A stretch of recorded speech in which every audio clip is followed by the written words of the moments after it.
कि अपने देश में एक परिवर्तन का जो चक्र है वो 1857 में प्रारंभ हुआ।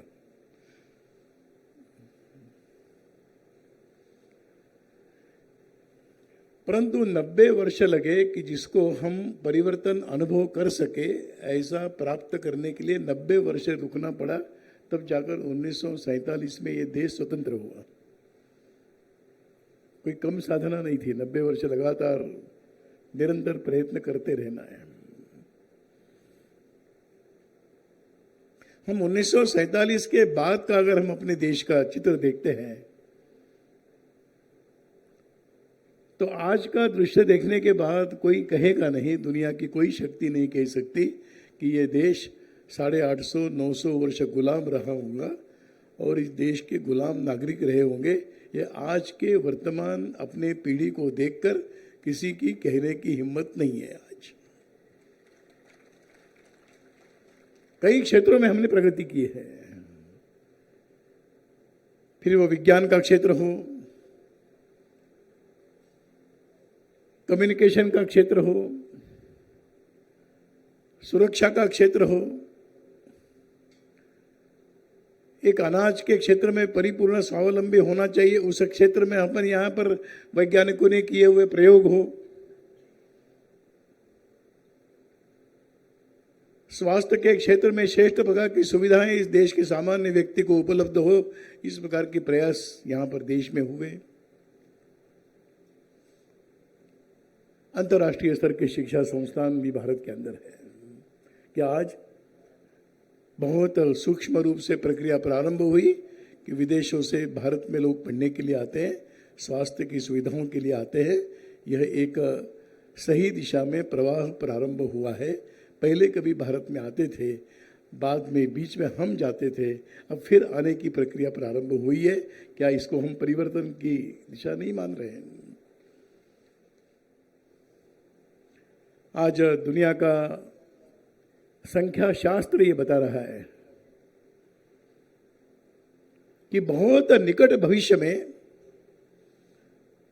सबसे अधिक युवा प्रतिशत का देश भारत होने वाला है, कि जिसके देश की जनसंख्या का सबसे बड़ा प्रतिशत ये युवा रहेगा। अगर यही और जानकार लोगों का कहना है तो क्या ये युवा पीढ़ी इस भारत के आज की वर्तमान स्थिति को कई ऊंचाइयों पर जाकर रखने वाली बनेगी? नहीं बनेगी। ये प्रश्न हम सबके सामने है, क्योंकि जब युद्ध चलता है, जब आगे बढ़ने की बात आती है तो सभी मोहरों पर आगे बढ़ना पड़ता है। युद्ध में विजय प्राप्त होती है कि सेना के सभी प्रकार के मोहरों को संभालने वाले सेनापति होंगे, सशस्त्र सेना दल होगा, अपने अपने मोर्चों को संभालते हुए आगे जाएंगे तो विजय प्राप्त हो। अगर एक मोर्चे ने दूसरा मोर्चा आगे बढ़ रहा है कि नहीं, इसी को देखने में आनंद माना, तो वो पिछड़ जाता है। और वो एक मोर्चा पिछड़ना यानी देश पिछड़ना है, सेना की पराजय की दिशा में जाना है। इसलिए आज वो आर्थिक क्षेत्र हो, वो सामाजिक क्षेत्र हो, वो राजनीतिक क्षेत्र हो, वो धार्मिक क्षेत्र हो, वो शिक्षा का क्षेत्र हो, कृषि का क्षेत्र हो, सभी क्षेत्रों के तज्ञ अपने अपने मोर्चे पर खड़े होकर अपना मोर्चा ठीक रहे और उस मोर्चे पर आगे बढ़ते हुए हम देश को उस परम वैभव की दिशा में ले जाए, ये सब ने अपने अपने मोर्चे संभालते हुए करने की आवश्यकता रहेगी। हम भले ही व्यापक सोचे, करें वही जो हमारी जिम्मेदारी है। हम केवल सोचते रहेंगे और जिम्मेदारी का पालन नहीं होगा तो कैसे होगा? आज मैं अनुभव करता हूं कि अपने चिंतन में शिक्षा का भी एक परिवार है ना। शिक्षा क्षेत्र भी कोई अकेला नहीं है। तो इस शिक्षा में, इस परिवार में सबसे बड़ी भूमिका तो रहती है जो इस शिक्षा की नीति निर्धारण करते हैं। एक नई शिक्षा नीति आ रही है जो इस देश की जनभावनाओं को समझ रही है और वो नीति हम सबके सामने आएगी भविष्य में हम अपेक्षा कर रहे हैं कि ये देश के लिए युगानुकूल शिक्षा नीति हम सबके सामने आएगी।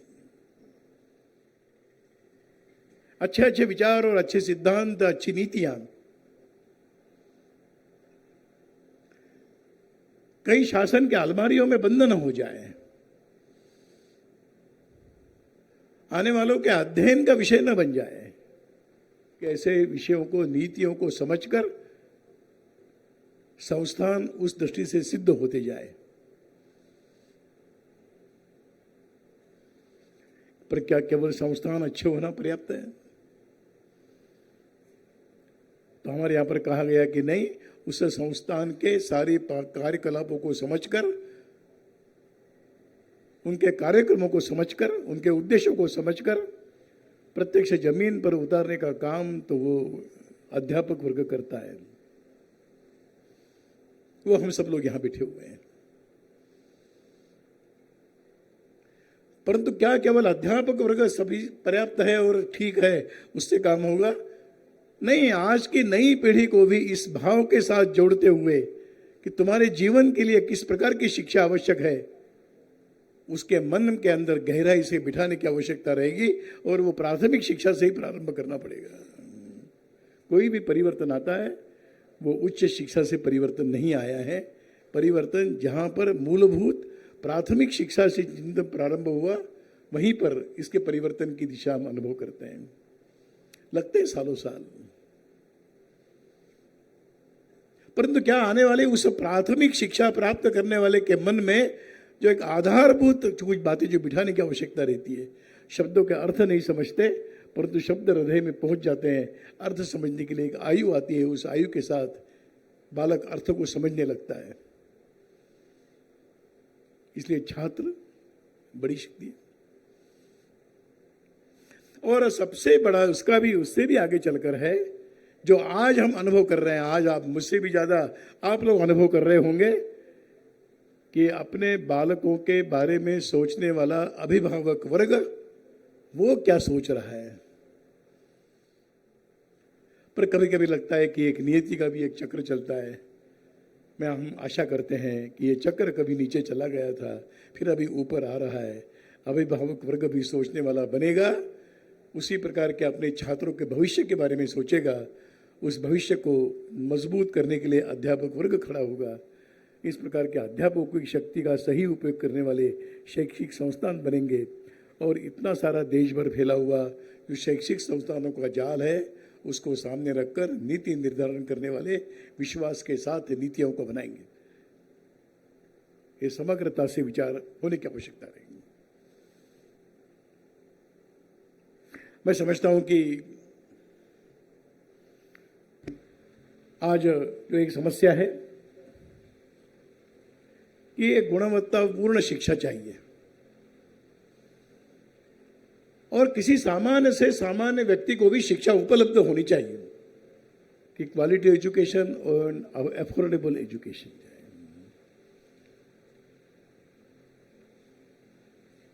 तो अफोर्डेबल एजुकेशन देना ये शायद संस्थानों को सोचना पड़ेगा, लेकिन गुणवत्तापूर्ण शिक्षा देना ये तो हम सबका काम है। शिक्षा गुणवत्ता।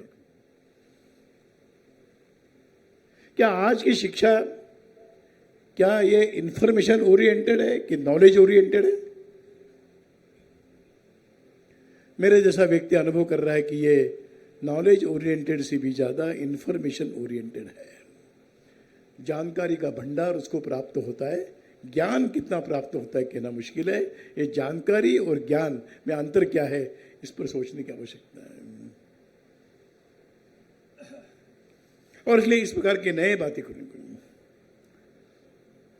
हम लोग सोचते हैं कि ज्ञान तो होना ही चाहिए। आज की व्यवहारिक जगत में रोजगारोन्मुखी शिक्षा होनी चाहिए, कोई दो राय नहीं है। पर केवल वही, उसी को अगर केंद्र मान लिया जाए तो भी समस्या होगी। केवल ज्ञान प्राप्त है इसलिए व्यक्ति की परिपूर्णता नहीं होती। व्यक्ति केवल अपने व्यवहारिक जीवन में स्वावलंबी बन गया, उसमें परिपूर्णता नहीं है। तो हमारे यहां पर कहा गया कि संस्कारवान भी होना आवश्यक है। तो क्या आज की शिक्षा में संस्कारों की व्यवस्था है? पर्सनैलिटी डेवलपमेंट ये अलग बात है। अपने भारतीय भाषाओं में दो शब्द प्रयोग चलते हैं, एक व्यक्तिमत्व विकसन है, एक व्यक्तित्व विकास है। हम चाहते हैं कि व्यक्तिमत्व से भी ज्यादा व्यक्तित्व विकसित होना चाहिए, कि जो आंतरिक है। कई शब्द बड़े अच्छे होते हैं परंतु व्यवहार में उसको संकुचित अर्थ प्राप्त हो जाता है। तो व्यक्तित्व विकास में कई बाह्य रूप से व्यक्तित्व का विचार किया गया है, परंतु भारतीय चिंतन में तो हम व्यक्तित्व के विकसन की बात करते हैं। तो क्या आज की शिक्षा उस प्रकार का व्यक्ति विकसन का उसमें कुछ स्थान है, संस्कारों को स्थान है? और एक चौथी बात मुझे लगती है कि शिक्षा के द्वारा क्या व्यक्ति सृजनशील बनेगा, क्रिएटिव बनेगा कि डिस्क्रिप्टिव बनेगा? क्या बनेगा वो? अपने ज्ञान का उपयोग, अपने जानकारी का उपयोग, अपनी क्षमता का उपयोग वो किस लिए करने वाला है? विनाश के लिए भी कर सकता है, विकास के लिए भी कर सकता है। तो क्या अपने इस सारी क्षमताओं का उपयोग आगे आने वाले भविष्य का युवक क्या विकास के लिए करेगा, समाज के लिए करेगा, समाज के उत्थान के लिए करेगा, समाज के प्रति अपने दायित्व का निर्वहन करने वाला ऐसा सोचकर एक सृजनशील बनता जाएगा, एक सकारात्मक विचार लेकर चलने वाला बनेगा? क्या ये संभव है? यह हमारे सामने चुनौती है। मातृभाषा में शिक्षा की बात आई, ये बहुत अनिवार्य बात लगती है हम जैसे लोगों को। बच्चे की, बालकों की एक समझने की, ग्रहण करने की वो जो शक्ति है वो मातृभाषा में जितनी उतना अन्य किसी भाषा में नहीं है।